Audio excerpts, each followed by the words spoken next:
legal na kamao, legal na kamao, legal na kamao. For our co-main event for tomorrow's bout, we have Allen Wycoco. Ito na, dumating na yung ating co-main event.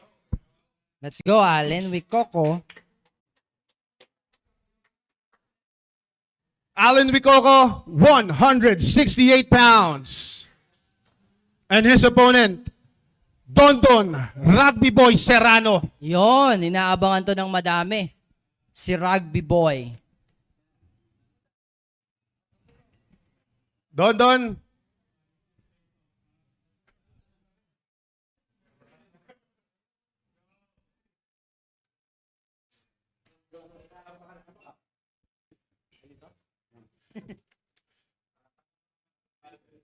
Dondon Serrano, 165 pounds. Wow. And ang Kabakal, taba. this will be the first championship bout ng bare knuckle. Ito yung may belt na talagang Yes. paglalabanan. And their belt is being held by our matchmaker, Aaron Catunaw. Ang ganda ng belt. Sino kaya makakakuha nito? Wow.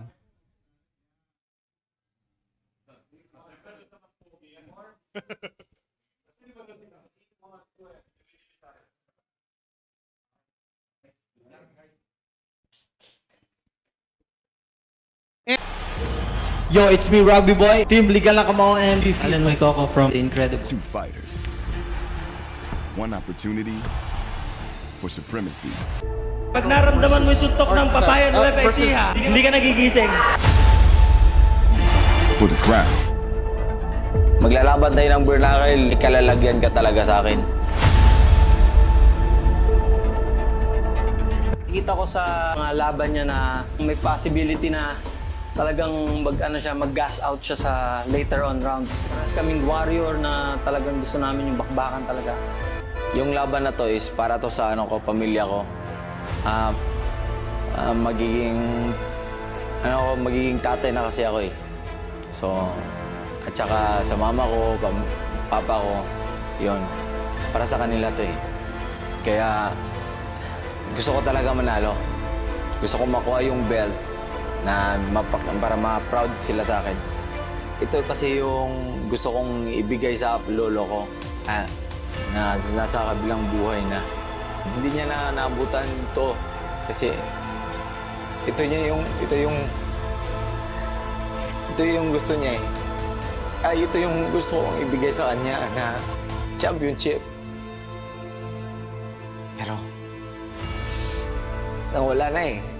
Pero kunin ko pa rin para sa pamilya ko. Yung belt. Para sa kanila to eh.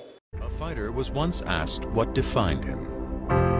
He held up his fists in a familiar pose.